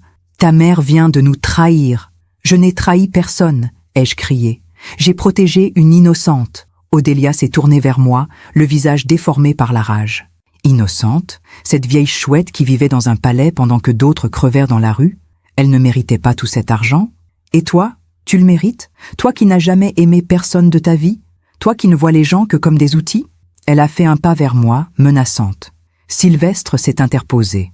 Odélia, arrête. Non, elle l'a poussée et s'est avancée vers moi. Vous allez nous dire où elle est? Maintenant, jamais. Vous allez parler ou je vous fais parler? Tu ne me fais pas peur, mais j'avais peur, terriblement peur, parce que je voyais dans ses yeux qu'elle était capable de tout. Soudain, la sonnette de l'appartement a retenti. Nous nous sommes tous figés. Odélia a murmuré. Qui est-ce? Je ne sais pas. La sonnette a retenti à nouveau, plus longtemps, plus insistant. J'ai marché vers l'interphone, tremblante. J'ai appuyé sur le bouton. Oui, Madame d'Hautefort, c'est Maître Delorme. J'ai le docteur Mercier avec moi. Nous devons vous parler. Mon cœur a bondi de soulagement. Montez, 5e étage. J'ai appuyé sur le bouton pour déverrouiller la porte d'entrée de l'immeuble. Odélia a regardé Sylvestre, paniqué. Il faut partir, maintenant. Non, a dit Sylvestre, la voix brisée. C'est fini. Quoi? C'est fini, Odélia. Je ne peux plus. Je ne veux plus. Elle l'a regardé avec un mélange de rage et d'incrédulité. Tu me trahis? Après tout ce que j'ai fait pour toi? Tout ce que tu as fait pour toi, tu veux dire. Les coups à la porte ont retenti. J'ai ouvert. Maître Delorme et le docteur Mercier sont entrés. Derrière eux, 2 policiers en uniforme. Le docteur Mercier tenait une enveloppe. Les résultats sont arrivés en urgence. Benzodiazépine à des niveaux toxiques. Lorazépam, zolpidem, diazépam. Assez pour tuer un adulte en bonne santé, et encore plus dangereux pour une personne de 83 ans. Il s'est tourné vers Odélia. « Madame Mercier, vous êtes en état d'arrestation pour tentative d'homicide et escroquerie. » Odélia n'a pas crié. Elle n'a pas pleuré. Elle s'est contentée de regarder Sylvestre avec un sourire glacial. « Tu vas me manquer, mon amour. La prison va être ennuyeuse sans toi. » Un des policiers l'a menottée. Elle a marché vers la porte, la tête haute, comme si elle sortait d'un dîner mondain. Avant de franchir le seuil, elle s'est retournée vers moi. « Vous pensez avoir gagné, Ilenia, mais vous avez perdu votre fils. Regardez-le.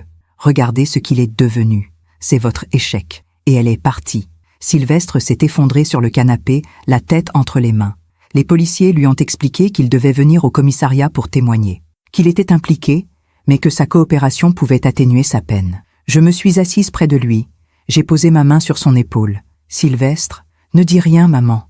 Je sais, j'ai tout gâché. Tu peux encore réparer. » Comment? En allant en prison? En disant la vérité, en acceptant les conséquences, en redevenant l'homme que ton père aurait voulu que tu sois. Il a levé les yeux vers moi. Ils étaient remplis de larmes. Je suis désolé, tellement désolé. Je sais, mon chéri. Les policiers l'ont emmené. Maître Delorme et le docteur Mercier sont restés un moment avec moi. Madame Beaumont va bien, m'a dit le docteur. Elle se repose à la clinique. Elle demande à vous voir. J'irai demain. Maître Delorme a posé une main sur mon épaule. Vous avez fait ce qu'il fallait, Ilenia. Vous avez sauvé une vie. Mais j'ai perdu mon fils. Vous ne l'avez pas perdu. Vous lui avez donné une chance de se racheter. C'est le plus beau cadeau qu'une mère puisse offrir. Quand ils sont partis, je me suis assise dans mon salon vide, regardant les lumières de Paris à travers la fenêtre. J'ai pensé à Sylvestre enfant, à l'homme qu'il était devenu, à l'homme qu'il pourrait redevenir. Et j'ai pleuré. Pour la première fois depuis des jours, j'ai pleuré. Je me demande encore si j'ai fait le bon choix. Et vous, qu'auriez-vous fait à ma place? Je n'ai pas dormi cette nuit-là non plus.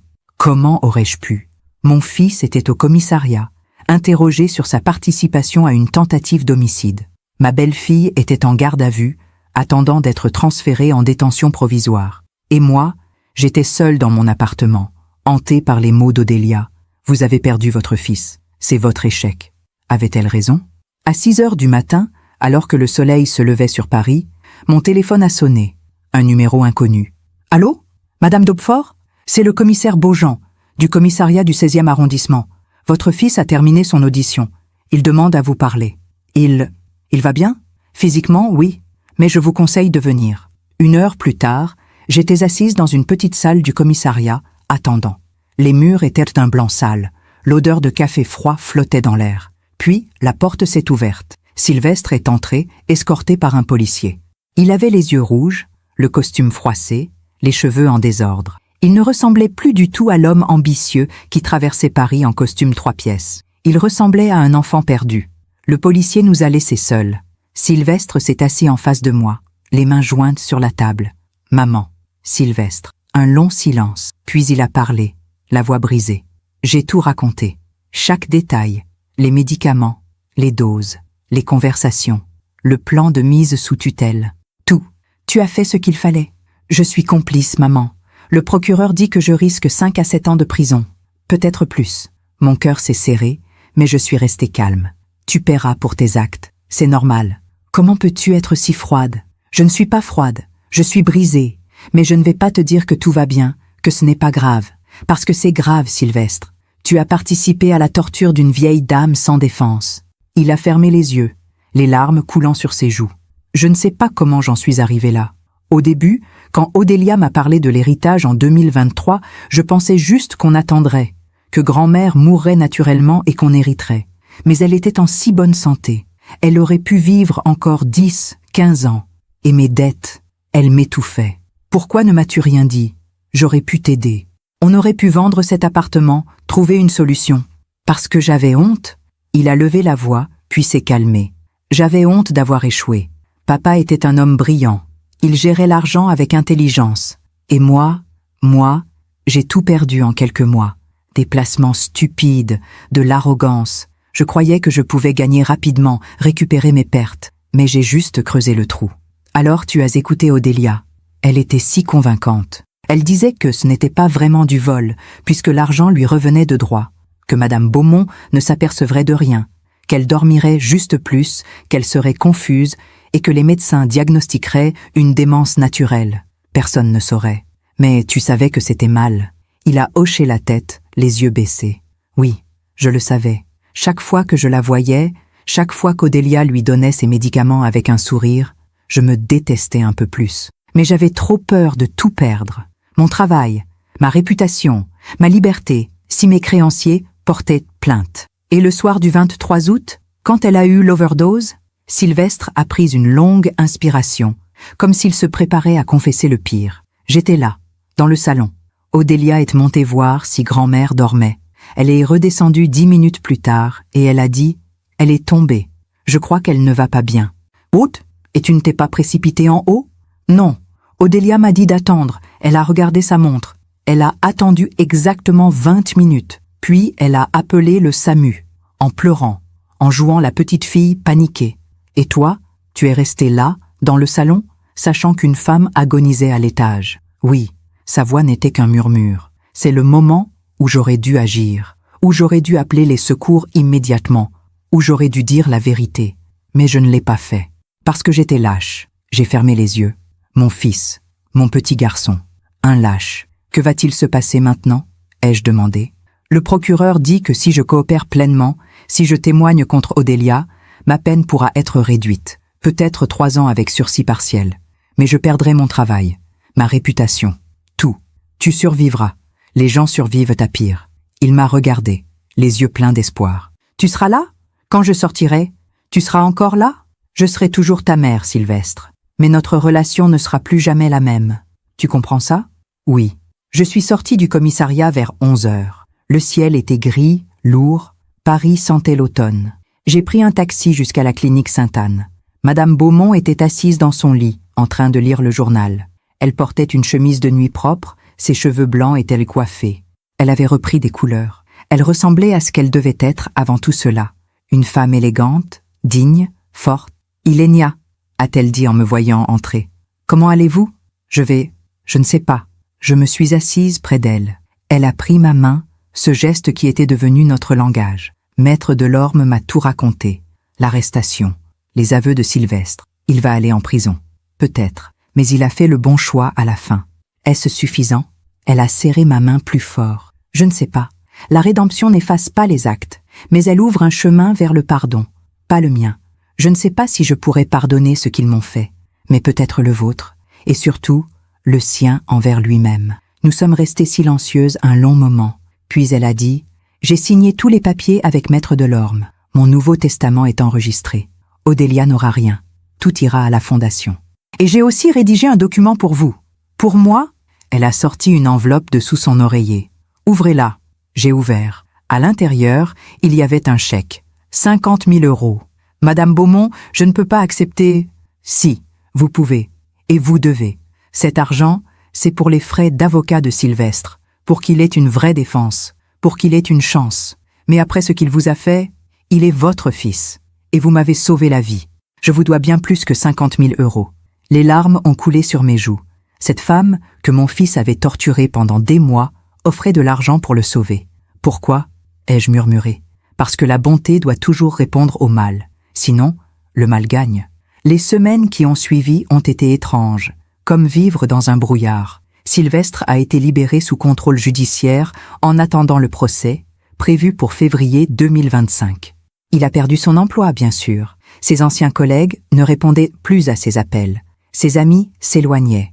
Il a emménagé dans un petit studio du 19e arrondissement, loin du 16e, loin de sa vie d'avant.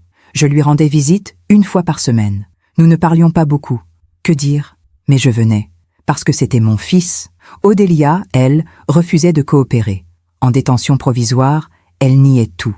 Elle accusait Sylvestre d'avoir tout inventé. Elle jouait la victime, la jeune femme manipulée par un homme violent. Mais les preuves étaient très là. Les analyses toxicologiques, les documents de mise sous tutelle trouvés dans son coffre. Maître Delorme avait obtenu un mandat de perquisition. L'agenda en cuir marron, avec tous les codes, toutes les notes, toutes les preuves de sa manipulation. En novembre 2024, j'ai reçu une lettre de la prison où elle était détenue. Une lettre manuscrite, à l'encre bleue, sur du papier blanc. « Chère Ilénia, vous pensez avoir gagné, vous pensez avoir sauvé la vieille, mais vous ne comprenez pas. Le monde est fait pour les gens comme moi, les forts, les intelligents, ceux qui osent prendre ce qu'ils veulent. Sylvestre était faible.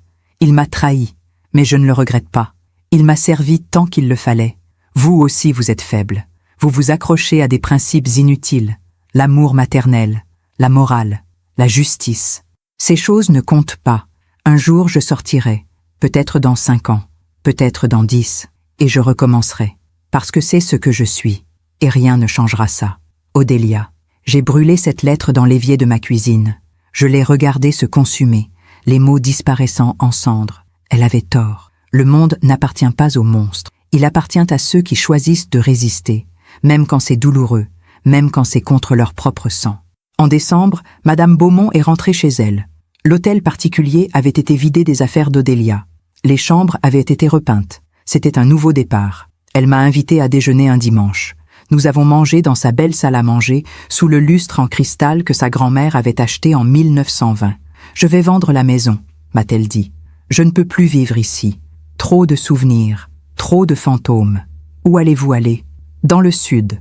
Peut-être Aix-en-Provence, quelque part où le soleil brille plus souvent, où je pourrais recommencer.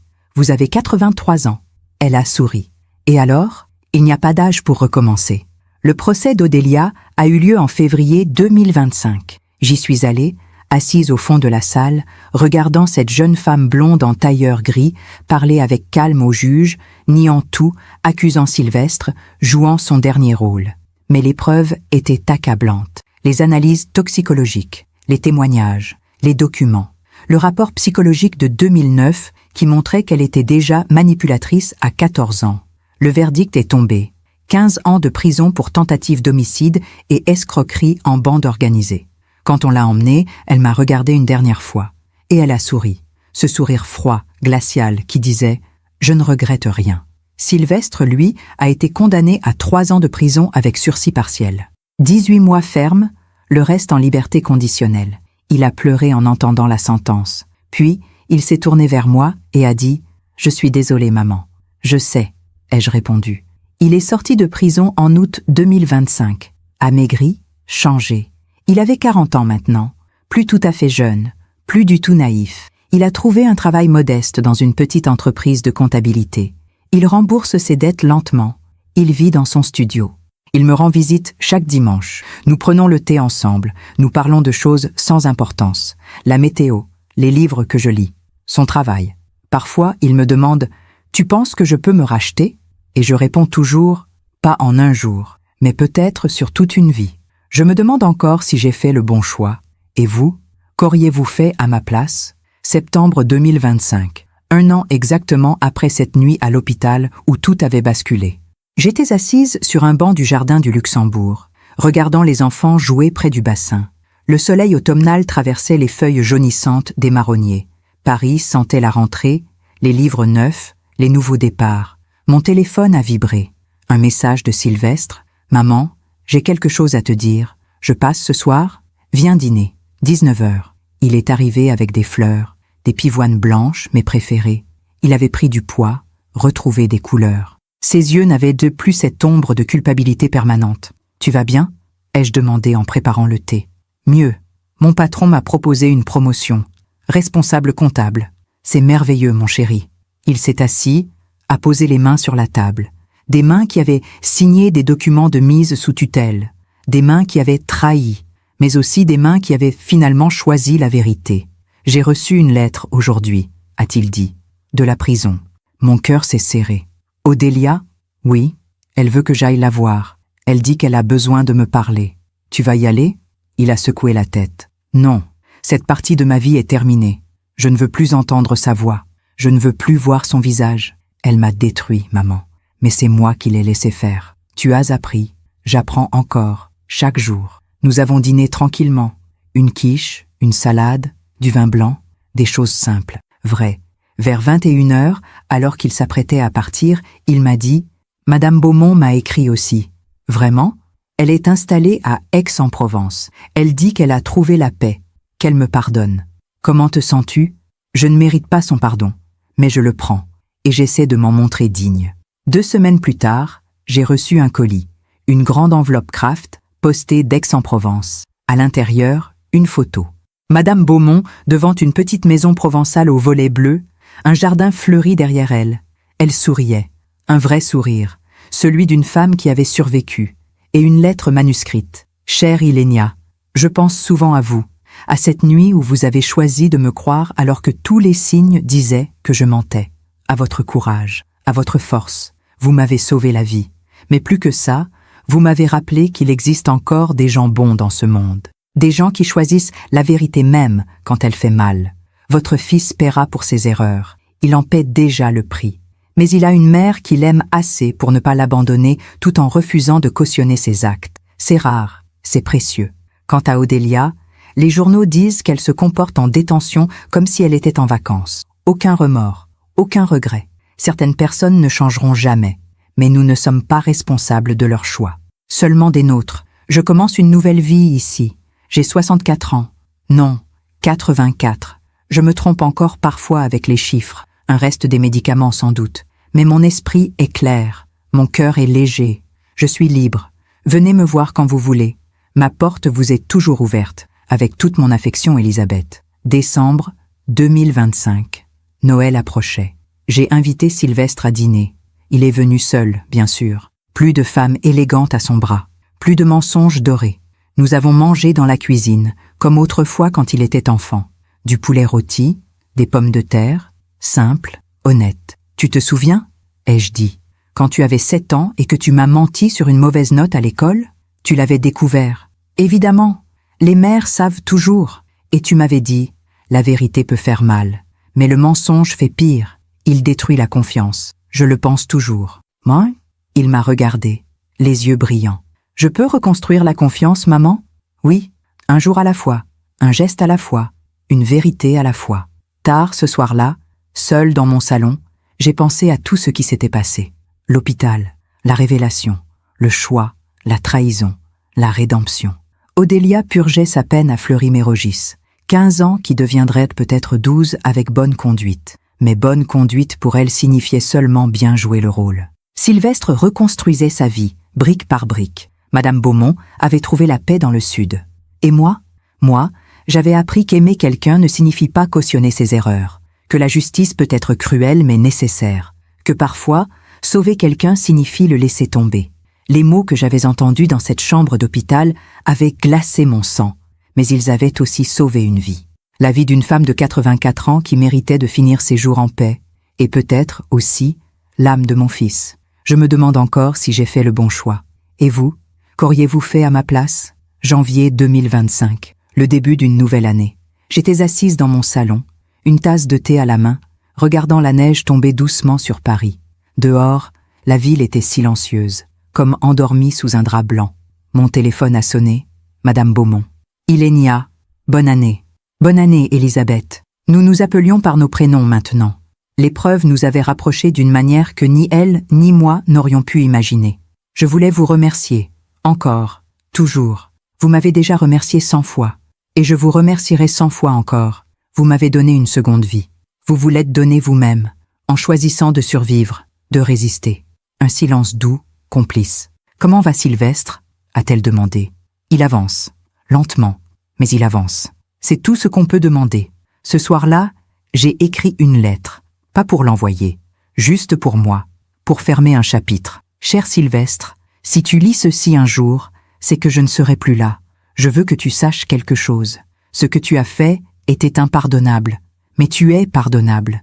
Ces deux choses peuvent coexister.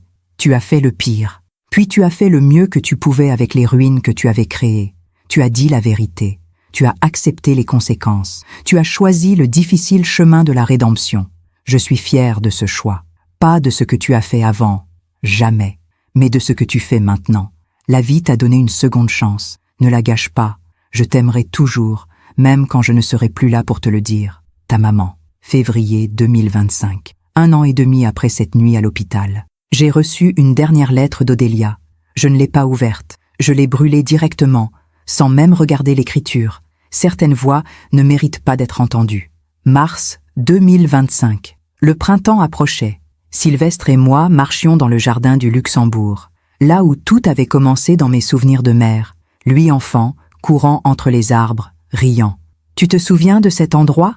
ai-je demandé. « Oui, tu m'amenais ici tous les dimanches. On donnait du pain aux canards. Tu étais un enfant heureux. Je l'étais. Tu peux le redevenir, pas comme avant, mais différemment.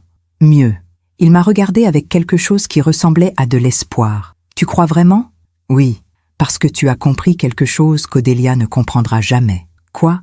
Que la vraie force n'est pas de prendre ce qu'on veut, c'est de reconstruire ce qu'on a détruit. » Aujourd'hui, je suis assise dans ce même salon où j'ai accueilli Sylvestre et Odélia il y a plus d'1 an. Mais tout a changé. Mon fils est vivant. Pas le fils que j'avais rêvé qu'il devienne, mais un homme qui essaie, qui trébuche, qui se relève. Madame Beaumont vit sa nouvelle vie dans le Sud, entourée de lavande et de soleil. Odélia reste enfermée, refusant de reconnaître ses crimes, attendant le jour où elle pourra recommencer. Et moi, j'ai appris qu'on peut aimer quelqu'un et choisir la justice quand même, qu'on peut être brisée et forte à la fois, qu'on peut pardonner sans oublier. Ces mots que j'ai entendus dans cette chambre d'hôpital, ils essayèrent de me tuer, ont glacé mon sang. Mais ils ont aussi réveillé quelque chose en moi, le courage de faire ce qui est juste, même quand c'est contre mon propre sang. Si mon histoire aide ne serait-ce qu'une femme à ouvrir les yeux, à choisir la vérité plutôt que le confort du mensonge, alors tout cela aura eu un sens. La douleur nous transforme. Elle ne nous détruit pas si nous refusons de la laisser faire. Je m'appelle Ilenia d'Aubefort. J'ai 62 ans maintenant. Et voici l'histoire que je devais raconter. Non pas pour me vanter, non pas pour condamner mon fils éternellement, mais pour dire qu'il est possible de survivre à la trahison de ceux qu'on aime le plus, et qu'au bout du tunnel, il y a toujours une lumière, même quand on croit qu'il n'y en a plus. Merci de m'avoir écouté jusqu'au bout. Si cette histoire a touché votre cœur, abonnez-vous et activez la cloche pour entendre d'autres femmes qui ont transformé la douleur en sagesse. Chaque jour, une femme, une leçon de vie. Partagez cette histoire avec quelqu'un que vous aimez. Parfois, une histoire change toute une journée. Que Dieu vous bénisse et à très bientôt.